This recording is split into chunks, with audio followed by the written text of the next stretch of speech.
Hi everyone, कैसे हैं आप लोग। आशा करते हो आप सब बहुत अच्छे हैं। हाँ, थोड़ा सा गला में किच हो गया है ना, इसलिए थोड़ा सा साउंड हल्का सा अजीब टाइप का आ रहा होगा, लेकिन इसको आपको इग्नोर करना है। आज मैं बात करने वाला हूँ, पता है, उन लोगों के बारे में ना, मतलब जिनका इंग्लिश सही नहीं है। चाह करके भी अगर उनको लगता है ना कि यार मेरा मैथ तो सही है, रीजनिंग भी सही है, लेकिन कितना भी 2 साल 3 साल 4 साल से कोशिश कर रहे हैं, इंग्लिश सही हो ही नहीं रहा है। ठीक है, तो क्या हमको बैंक में जॉब होगा क्या? स्पेशली मैं खास करके बैंक के बारे में बात करने वाला हूँ। अगर आप कोई और कुछ समझ रहे हैं तो आप पहले स्किप कर दो, या फिर आपका इंग्लिश अच्छा है तो भी आप स्किप कर दो, क्योंकि फिर आपके लिए होगा ही नहीं होगा। This video will be only for उन कैंडिडेट के लिए ना, जिनका मतलब इंग्लिश में समझो स्कोर ही नहीं होता है, या फिर भरोसा ही नहीं है कि 20 भी आ सकता है, 5 भी आ सकता है ना। तो ये तो हो गया रिस्क वाला काम, क्योंकि अगर आप फिर भी अगर चाहते हैं कि हाँ 2023 में आपको बैंक में जॉब लेना है ना, तो वो 2 4 चीज़ मैं बता रहा हूँ ना, अब इस चीज़ के ऊपर अगर आप अमल करते हो ना तो पक्का आपका एकदम हो जाएगा। ठीक है। जी हाँ, आरआरबी के बारे में मैं बात करने वाला हूँ। देखो, अभी मार्च चल रहा है ना, अप्रैल मई जून जुलाई, एटलीस्ट आपके पास 4 महीना है। ठीक है, 4 महीना है ना। देखो, आप अभी से ही ना, ठीक है, मतलब अपना टारगेट फिक्स कर लो कि हमको जॉब ना आरआरबी बैंक में ही, मतलब आरआरबी में ही लेना है। ठीक है, तो इसके तहत 2 वैकेंसी आता है, कलर का भी होगा। ठीक है, और ये दोनों आपके हाथ में होगा। कैसे होगा, आइए यहाँ से मैं बताता हूँ। देखो, सिंपल सा बात है, आपको तो मैथ रीजनिंग एकदम आता है। मैथ रीजनिंग का ना अभी से एकदम बेसिक से लेके हाई लेवल तक आपको खूब प्रैक्टिस करना है। ठीक है, ऐसा नहीं कि सिर्फ प्रीलिम्स लेवल का, यहाँ तक आपको एकदम मेंस का भी बहुत ज़्यादा मॉक लगाना है। नहीं तो पता है क्या होगा, अगर आप ज़्यादा प्रैक्टिस करोगे ना मैथ रीजनिंग का, तो आपका तो प्रीलिम्स तो निकल जाएगा, लेकिन मेंस में आप निकल लोगे। ठीक है, वो क्यों पता है? मेंस में या तो हिंदी या फिर इंग्लिश चूज करने का ऑप्शन रहता है। आपको क्या लगता है, इंग्लिश अगर हमको नहीं आ रहा है तो हिंदी तो हमको यूं ही आ रहा है। ये आपका जो क्या बोलते हैं गलत फहमी है, ये अपने दिमाग से निकाल दो। हिंदी और ज़्यादा टफ होता है। टफ इन द सेंस, मतलब देखो, जिनको ऐसा नहीं कि हमको हिंदी समझ में आता है तो वहाँ पे एग्जाम में हम अच्छे से सॉल्व कर लेते हैं। Same to same Google translate जो रहता है ना, ठीक है, वो रहता है। आप मानो या ना मानो, नहीं मानना यहीं से स्किप कर दो। ठीक है, अगर मानना है तो जो लोग मतलब हिंदी का एग्जाम दिए हैं ना, ठीक है, उनसे आप ये चीज़ पूछ सकते हैं एकदम कि हिंदी का लेवल क्या रहता है। कलर का बात नहीं, यहाँ पे मैं पीओ का बात कर रहा हूँ।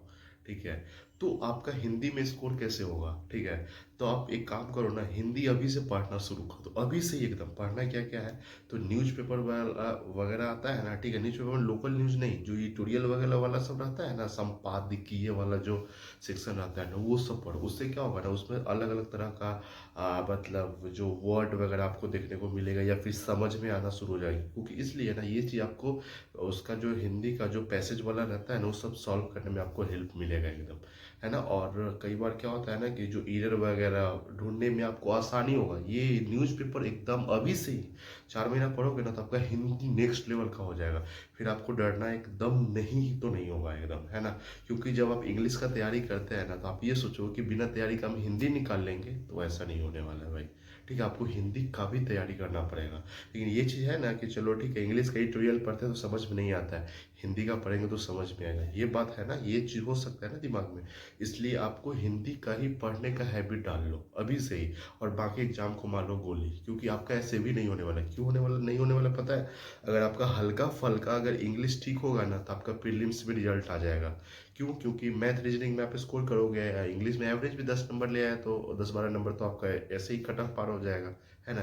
लेकिन मेंस में आप यूं ही निकल लोगे, क्योंकि पता है ना कि हाँ, मेंस में थोड़ा सा जो इंग्लिश का लेवल यहाँ से यहाँ रहता है। तो यूं ही नहीं होना, सिंपल सा बात है। क्योंकि आप वैसे भी नहीं कर रहे, आपको लगता है कि हाँ प्रीलिम्स आप निकाल निकाल के फिर अटक जाओगे। तो ये चीज़ आपको हमेशा ध्यान में रखना है। इसलिए हिंदी से खाना अभी से करना शुरू कर दो। कंप्यूटर उसमें आता ही है, आपको पता है कि हमको आरआरबी ही निकालना है, तो तो अभी से ही कंप्यूटर पढ़ना शुरू कर दो। एकदम जितना भी टॉपिक सब एकदम धड़ल्ले उसका खूब पढ़ो, खूब क्विज वगैरह लगाओ। आपका कंप्यूटर हो जाएगा, हिंदी हो जाएगा, ठीक है। जीए अभी से ही पढ़ना शुरू कर दो, ठीक है ना। क्योंकि मान लो हम सोचते हैं ना कि 4 महीना पढ़ ले, 5 महीना, भाई तुम 9 महीना पढ़ के जाओ ना, क्या दिक्कत है, एकदम कहीं से नहीं छूटेगा एकदम। एंड अभी से ही टारगेट कर लो कि हम होगा, बाकी बैंक एग्जाम देंगे चाहे नहीं देंगे फर्क नहीं पड़ता, क्योंकि वहां पे तो ऐसे भी नहीं होने वाला। प्रीलिम्स निकाल के क्या फायदा जब मेंस में ऐसे ही आउट हो जाएंगे, है ना। तो ये चीज़ हमेशा आपको ध्यान में रखना है। हम उस चीज़ के ऊपर फोकस क्यों नहीं करेंगे कि जहाँ पे मेरा श्योरिटी एकदम पूरा ज़्यादा है, पैसा भी बचेगा, ट्रैवलिंग वगैरह सब एकदम पूरा ये कंफर्म भी रहेगा वो, क्योंकि हम पहले से उसका एकदम स्पेशली तैयारी कर रहे हैं एकदम, है ना। तो ये चीज़ हमेशा आपको ध्यान में रखना है। कंप्यूटर पढ़ो, हिंदी पढ़ो, ठीक है। और मेंस लेवल का ना मैथ और रीजनिंग ये करो, मतलब सॉल्व करो पजल वगैरह ये सब, ठीक है ना। मेंस का मॉक कभी कभी वीक में एक बार लगा लो एकदम।